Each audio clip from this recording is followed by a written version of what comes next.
यह करहल विधानसभा है, जहां से सपा के मुखिया अखिलेश यादव चुनाव लड़ रहे हैं। उनके खिलाफ जो है वो बीजेपी ने एसपी सिंह बघेल को चुनाव मैदान में उतारा है, और यह जो सीट है वो वीवीआईपी हो गई है, क्योंकि यहाँ से पूर्व मुख्यमंत्री जो है वो चुनाव लड़ रहे हैं, और यही महज 3 किलोमीटर दूर अखिलेश यादव का अपना घर है। मैं इस समय शिक्षक लोग हैं, मैं उनके साथ हूँ, क्योंकि आपको तो मालूम है कि नेताजी यानी मुलायम सिंह यादव खुद एक शिक्षक थे, और जब वो मुख्यमंत्री बने तो उन्होंने सबसे ज़्यादा जो काम किया वो शिक्षकों को लेकर के किया, और यही कारण है कि शिक्षकों के मन में क्या भाव है, नेताजी को लेकर के शिक्षक क्या सोचते हैं। मैं आज शिक्षकों से ही बात कर रहा हूँ करहल विधानसभा में। जी, बहुत स्वागत है आपका। धन्यवाद। अपना परिचय बताएं, कहाँ से हैं आप? मैं प्रयागराज से अच्छा। चंद्रशेखर सिंह यादव, राष्ट्रीय सचिव समाजवादी शिक्षक सभा से हूँ। जी, तो कैसे मैंने प्रयागराज से यहाँ आना कैंपेन में? मांडी जी का ये जो है चुनाव क्षेत्र है, इसमें हम लोग जो है इनके पक्ष में जो है कैंपेनिंग करने के लिए आए हुए हैं। क्या लग रहा है आपके प्रयागराज की अगर बात की जाए तो, क्योंकि आप खुद शिक्षक नेता हैं, जुड़े हुए हैं, क्या लग रहा है चुनाव को लेकर के किसकी सरकार आ रही है? पूरे प्रदेश में जो है इस समय सपा की जो है लहर चल रही है। इलाहाबाद में 12 विधानसभा क्षेत्र हैं, जिनमें लगभग 8 से 10 सीटें जो है हम लोग जीत रहे हैं। 8 से 10 सीटें वहाँ जीतेंगे। जो पुरानी पेंशन को लेकर के अभी अखिलेश यादव ने ऐलान किया है, उसका कितना चुनाव पे असर होगा? चुनाव पे 100% असर होगा, क्योंकि कर्मचारियों को जो वोटिंग कर रहे हैं, जहाँ जहाँ आप 2 चरणों में देखिए, लोगों से जो बातचीत हो रही है वहाँ पता लग रहा है। और अभी मैनपुरी डिस्ट्रिक्ट में मैंने देखा उस दिन जब कर्मचारियों को प्रशिक्षण चल रहा था, मुझे गया था, तो उसमें कर्मचारियों जिनकी वोट कहीं थोड़ा बहुत भी डिस्टर्ब करने की भी कोशिश की गई, ऐसा लोगों ने भी बताया। सब कर्मचारी किसी भी जात धर्म को, सब पुरानी पेंशन को लेकर बहुत ही गंभीर हैं, और राष्ट्रीय अध्यक्ष जी ने वादा किया है कि सरकार बनने पे इसको हम पुरानी पेंशन करेंगे। इसके अलावा और भी शिक्षकों के मुद्दे हैं, जैसे शिक्षा मित्रों की जो अभी टेम्पोररी नियुक्ति चल रही थी, उनका मानदेय बढ़ा करके 3 साल में परमानेंट करने की बात की गई। और इसके साथ साथ अनुदेशकों का है, प्रेरकों का भी है। अनुदेशकों का मानदेय पहले 9,000 कुछ था, उसके बाद इन्होंने कहा था कि दुगुना करेंगे, 8,000 समथिंग था, फिर दुगुना, लेकिन दुगुना न करने के बदले 2,000 और घटा दिया गया। तो अनुदेशकों के साथ भी समस्या है, जो जूनियर हाई स्कूल में अनुदेशक होते हैं, मानदेय पे होते हैं विषयवाई। और इसके अलावा प्रेरक जो प्राथमिक विद्यालय में शिक्षा मित्रों की तरह ही होते हैं, वो प्रेरक का काम करते हैं। प्रेरकों का भी मानदेय 2,000 रुपये पर मंथ था, उनको भी हटा दिया गया। अब बहुत समस्याएं प्रदेश में ऐसी रही, जो प्रेरकों को मानदेय भी नहीं मिला, अभी लटका पड़ा। अब मतलब अभी वो धन कहीं न कहीं अभी पिछले 7-8 सालों का धन अभी उनको नहीं मिला, जो काम करते रहे, बाद में हटा दिया गया। ये सब समस्याएं तो है ही हैं। साथ साथ हर वर्ग के कर्मचारी के साथ साथ और भी सरकारी जितने वर्ग हैं, चाहे पुलिस वर्ग हो या किसी भी, सब पेंशन को लेकर बहुत गंभीर है। और ये सबसे बड़ा मुद्दा मैं समझता हूँ समाजवादी पार्टी के मैनिफेस्टो में कर्मचारियों का, अधिकारियों की पेंशन का मुद्दा, जो माननीय वाजपेयी जी के समय 2004 में खत्म किया गया था, ये देश का सबसे बड़ा मुद्दा बनने वाला है इसके बाद भी। तो ये बहुत और जो शिक्षक लोग जो ड्यूटी कर रहे होंगे, वहाँ से 2 चरण बीत जाने के बाद क्या रिपोर्ट ये आई है कि हाँ, शिक्षक चाहे किसी भी जाति का धर्म का हो या सरकारी एम्प्लॉय कह लीजिए, सबने समाजवादी पार्टी के पक्ष में जम के मतदान किया। अच्छा सर, क्या नाम है आपका, और क्या लग रहा है चुनाव में क्या होगा? मेरा नाम जनार्दन यादव समदर्शी, समाजवादी शिक्षक सभा के राष्ट्रीय उपाध्यक्ष, जनपद बलिया का रहने वाला। अच्छा, शिक्षा क्षेत्र में जब आदरणीय नेताजी की सरकार आई है और आदरणीय अखिलेश यादव जी मुख्यमंत्री रहे हैं, आप थोड़ा और आगे, तब शिक्षा के क्षेत्र में बहुत ही परिवर्तन हुआ है। और हर समय जो भी काम हुआ है मूलभूत सुविधाओं और शिक्षकों को और शिक्षक कर्मचारियों के लिए, तो वो समाजवादी सरकार में ही हुआ है। और माध्यमिक शिक्षा में लगभग 80% जो भागीदारी निभाते हैं, वित्तविहीन शिक्षक हैं माध्यमिक शिक्षा में, जो शिक्षा का 80% जिम्मेदारी निभाते हैं, उसको कोई भी सरकार जो है कि सुनने के लिए तैयार नहीं थी। और आदरणीय अखिलेश यादव जी पिछले अपने कार्यकाल में उन शिक्षकों को आंसू पोंछने के लिए मानदेय दिया था। और कोरोना काल में स्थिति ये रही, बदतर रही, कि उन शिक्षकों को, शिक्षक परिवारों को भूखमरी के शिकार हो गए और शिक्षा के छोड़कर दूसरा काम करने पर मजबूर हो गए। लेकिन पुनः जो माननीय अखिलेश यादव जो राष्ट्रीय अध्यक्ष है हमारे समाजवादी पार्टी के, उन्होंने अपने घोषणा पत्र में वित्तविहीन शिक्षकों के लिए 5,000 रुपया का जो उन्होंने ऐलान किया है कि समाजवादी सरकार बनेगी तो 5,000 रुपया वित्तविहीन शिक्षकों को पारिश्रमिक दिया जाएगा और उनको नियमित किया जाएगा। तो ये बहुत बड़ा फैसला है, शिक्षा के क्षेत्र में बहुत बड़ा फैसला है। आंसू पोंछने का काम आदरणीय अखिलेश यादव जी किए हैं और आगे भी करेंगे। इसलिए शिक्षकों में बहुत ही जागरूकता है और वह चल चल कर जो है कि शिक्षकों द्वारा चलकर शिष्यों के द्वारा घर जा करके और वह जो है वोट के लिए अपील कर रहे हैं और बहुत उत्साह है। जहां भी देखिए वहां क्या शिक्षा के क्षेत्र में अभी क्या ऐसा बदलाव मूल रूप से, क्योंकि शिक्षा का स्तर धीरे धीरे जो है वो तेजी से बदल रहा है, मूल रूप से खास करके ये भी कहा जाए कि शिक्षा बहुत ज़्यादा महंगी हो जा रही है, अब शिक्षा सामान्य आदमी के बस की बात नहीं है। क्या मूल चूल क्या परिवर्तन करने की जरूरत है शिक्षा के क्षेत्र में जो ये चल रहा है, जैसे जो ग्रामीण अंचल में मेन तो ये है कि ग्रामीण अंचल के बच्चे कैसे शिक्षित हों। शिक्षा के क्षेत्र में भोजन के कुपोषण का शिकार होते हैं, तमाम व्यवस्था अव्यवस्थित होती है जो ग्रामीण अंचल में, उसके लिए जो फोकस है इसी को उद्देश्य में ध्यान में रखते हुए उन्होंने वित्तविहीन शिक्षक ज़्यादातर जो है कि वो ग्रामीण अंचल में ही है और उनको मजबूत करने का, उनको संबल देने का, उनको साहस देने का, उनकी जीविका चलाने का जो इन्होंने एक निर्णय लिया है, इससे जो है कि बहुत ही परिवर्तन होगा। बलिया के आप रहने वाले हैं, बलिया में क्या लग रहा है, कितनी सीटें इस बार सपा को और कितनी अदर को जा रही है? बलिया समाजवादी पार्टी लगभग और गठबंधन समाजवादी पार्टी वहाँ 5 सीटों पर लड़ रही है और 2 सीटों पर हमारा गठबंधन लड़ रहा है ओम प्रकाश जी का। तो इसमें जो है कि पूरी की पूरी सीटें बलिया से जीतने की उम्मीद है। पूर्वांचल में पिछली बार लहर चल गई थी बीजेपी की, इस बार क्या वैसी लहर सपा की है? उससे अच्छी लहर है, उससे दूना लहर है। अच्छा, इस बार जो बीजेपी का जो कुकर्म है, जो जिस तरह से जनता को शिक्षा में हर क्षेत्र में प्रताड़ित किया है, उससे मतदाता और जनता बहुत ही उत्साह में है। और जब भी हम लोग वोट मांगने के लिए गांव में प्रवेश करते हैं तो वो उत्साह से साथ रहकर और वोट देने के लिए जागरूक होती है। जैसा कि आपने देखा है जो पश्चिम में भी चुनाव हुआ है तो कितने वोटर उत्साह से जाकर लाइन में लगते हैं। उसी तरह से बस उस तिथि का इंतजार हो रहा है, 3 मार्च का इंतजार हो रहा है जो हमारे यहाँ वोट पड़ने वाला है कि जब वोट देने का अवसर मिले तो साइकिल और अखिलेश यादव को मजबूत करने के लिए वोट लाइन में लग करते। सर क्या नाम है, परिचय बताएं अपना। मैं कुलदीप यादव, राष्ट्रीय महासचिव समाजवादी शिक्षक सभा, और मैं कानपुर से हूँ। अच्छा जी, तो क्या खास करके नियुक्तियों में आरक्षण के मसले को भी मैं कई जगह गया तो लोग इस पे चर्चा कर रहे थे, ये बात कहाँ तक जायज़ है और इसमें क्या क्या फैक्ट क्या है? देखिए, जब से ये सरकार आई है आरक्षण को तो इसने पूरा ख़त्म करने का प्रयास किया है। बाकी रही नियुक्तियों वाली बात, उत्तर प्रदेश के इतिहास में ये पहली ऐसी सरकार है जिसने नियुक्ति 5 साल में नहीं कर पाई। जो नियुक्तियां करने का प्रयास किया उसका कहीं पेपर लीक हुआ और कहीं सेंटर से ही पेपर लीक हो गए। तो इतनी लचर व्यवस्था के तहत इस सरकार ने काम किया कि ना तो कोई नियुक्ति कर पाई और नियुक्ति के नाम पर केवल लोगों को छला है। और जब नियुक्ति के लिए हमारे नौजवान मांग की तो उनको केवल और केवल लाठियां मिली। जहां तक सबसे बड़ा मुद्दा आपको बता दें 69,000 शिक्षकों का है। 69,000 शिक्षकों में जो मानक के अनुसार आरक्षण का होना चाहिए 18,000 कुछ पद बनते हैं और उन पदों में पूरे के पूरे पद साफ कर दिए। जब उन नौजवानों ने मांग की तो उनको लाठियां मिली और उनके बहुत से लड़कों की जान तक चली गई।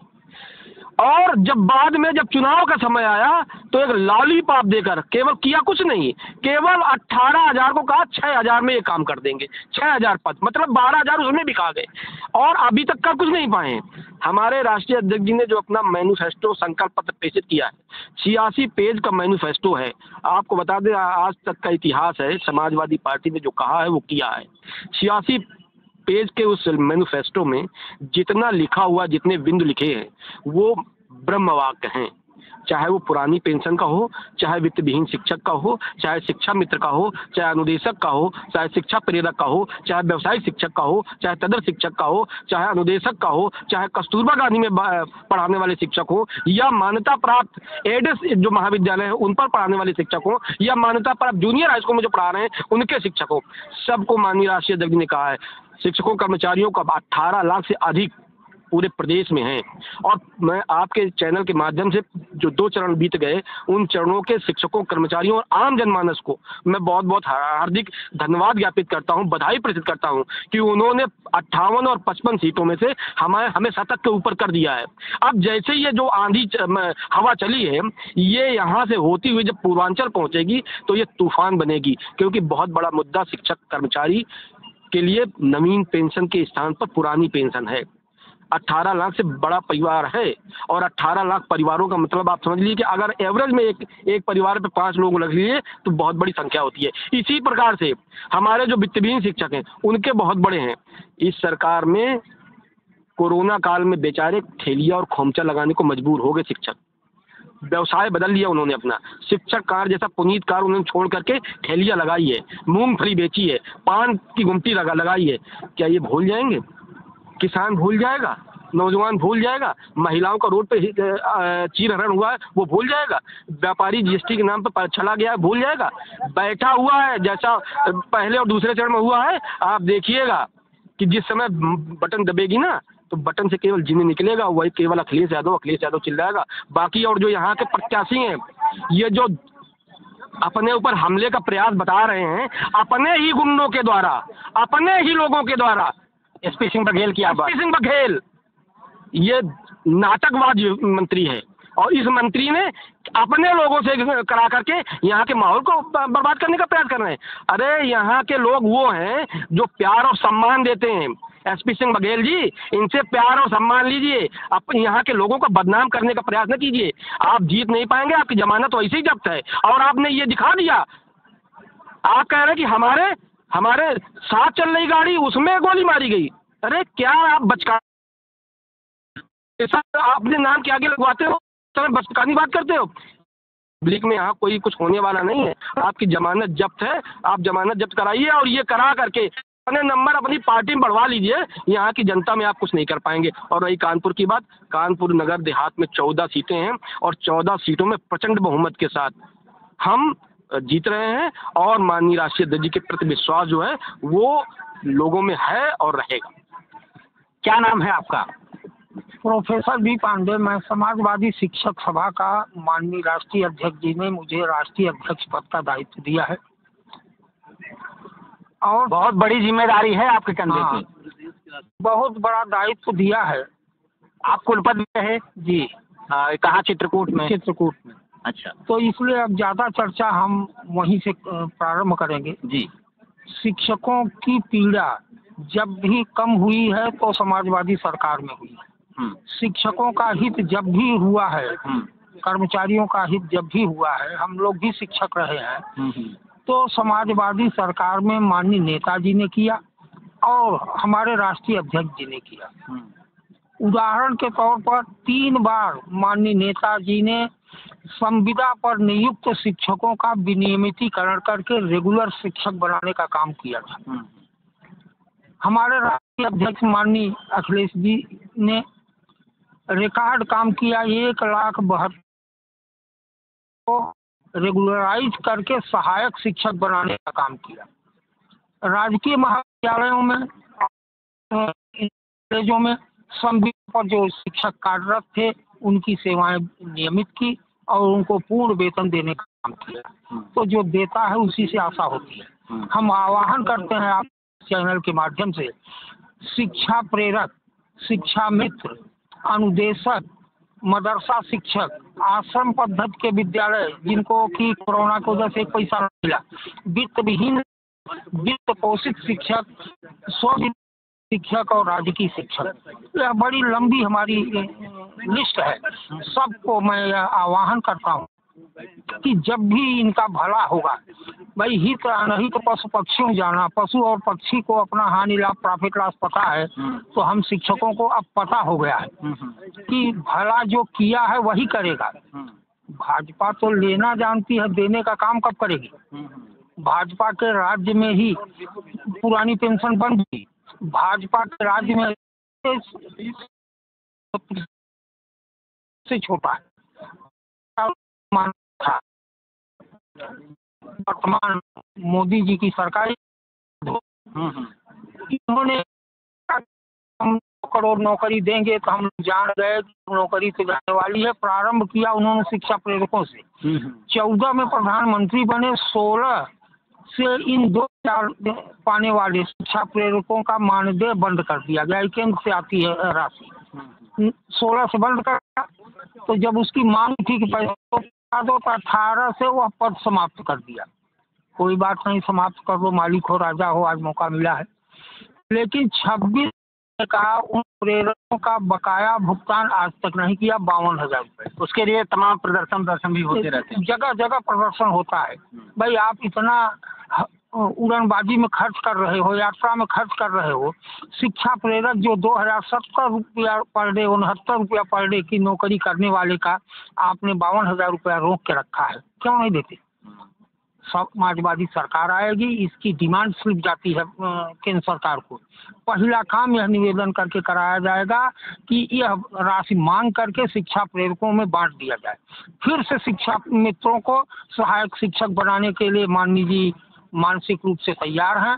अगर शिक्षा मित्रों का प्रतिनिधिमंडल, अच्छा, जो जिन्हें हटा दिया गया था, 10,000 पे ला दिया गया था, बनाने की बात चल रही है। हाँ बिल्कुल चलेगी। आप देखिए कि समाजवादी पार्टी में और माननीय जी में सबसे बड़ी खासियत है कथनी करनी एक है।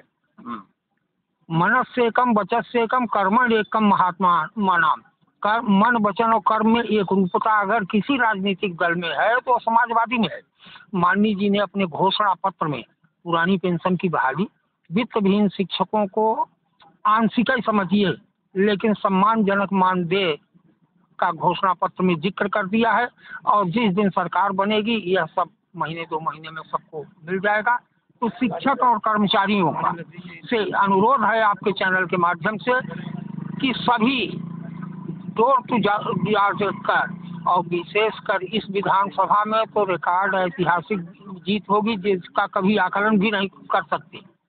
क्या नाम है आपका? मैं डॉक्टर नरेंद्र प्रताप सिंह लखनऊ से। मैं आपके चैनल के माध्यम से बताना चाहता हूँ कि आज सत्य और असत्य की लड़ाई है। शिक्षक कभी भी असत्य का साथ नहीं देता है, और ये जब से सरकार बनी हुई है तब से झूठ बोलने काम कर रही है। ये लीकेज की सरकार है। आप टीएटी का पेपर देखिए, कोई भी देख रहे हैं, पेपर लीक हो रहा है। तो ये लीकेज की सरकार, आप ये देख लीजिए, जब माननीय नेताजी थे, मुख्यमंत्री थे, उन्होंने शिक्षकों का सम्मान किया। चाहे माननीय राष्ट्रीय अध्यक्ष जी अखिलेश यादव जी, ये भी शिक्षकों का सम्मान करते हैं। और 60 से 62 का जो करने का काम माननीय नेताजी ने किया था, और शिक्षकों के लिए इतना सम्मान माननीय राष्ट्रीय अध्यक्ष जी करते हैं। और ये जो भाजपा की सरकार है, सबसे पहले आपने देखा होगा जो नोटबंदी किया, नोटबंदी के क्या परिणाम हुए? चाहे रोजगार हो, चाहे कुछ भी हो, पूरा सब ध्वस्त हो गया। और इन्होंने ये कहा था कि काला धन आएगा विदेश से, लेकिन 1 पैसा नहीं आया, और लोगों ने अपने खाते खुलाए, और खाते खुलाने के बाद जो 15 लाख की बात हुई थी, 1 पैसा नहीं आया। आज परेशान है, हर वर्ग के परेशान है। और ये जो समाजवादी रास्ता है वो सभी के लिए रास्ता है। ये एक पार्टी नहीं, एक बहुत बड़ी सोच है, और सभी वर्गों के लोग इसमें हैं। तो मैं कहना चाहता हूँ आपके चैनल के माध्यम से, अगड़े पिछड़े चाहे जिस वर्ग के लोग हों, ये एक सत्य अहिंसक पावन पथ है, और सब राहों से राह निराली, सच्चा पथ ये समाजवादी पथ है। अविरल गति से चलते जाते लेकर के विकास का रथ, कभी न पीछे मुड़कर देखा, अखिलेश चल पड़े लोहिया पर। परिवर्तन की बेला है, सबने आवाज उठाई, सपा की सरकार बनाने के खातिर सौगंध सबने खाई। कितनी सीटें आपको लग रहा है कि उत्तर प्रदेश 400 से ऊपर आ रही? तो ये समाजवादी पार्टी जो है करहल, यहाँ से अखिलेश यादव चुनाव लड़ रहे हैं। तमाम पूर्वांचल से यहाँ आए हुए हैं, क्योंकि यहाँ आज मुलायम सिंह यादव यानी नेता भी मीटिंग है सब। वो यहाँ जो है तबीयत उनकी ठीक नहीं थी, लोग बता रहे थे कि उन्हें मना किया जा रहा था बार बार कि वो न निकलें लखनऊ से, लेकिन नेताजी अपने लोगों से मिलने के लिए आज करहल में खुद आ रहे हैं तबीयत खराब होने के बाद भी। इस समय वो इटावा में है, थोड़ी देर के बाद उनकी यहाँ सभा शुरू होनी है, वो लोगों से बातचीत करेंगे, मिलेंगे और तमाम उनसे मिलने के लिए, नेताजी से मिलने के लिए लोग आए हुए हैं। और यहाँ तमाम जो साथी समाजवाद के आए हुए हैं उनका कहना है कि उत्तर प्रदेश में समाजवादी पार्टी की सरकार बनने जा रही है। आप देख रहे हैं रिपोर्ट वाला 24 चैनल को लाइक शेयर सब्सक्राइब करें। नमस्कार, धन्यवाद।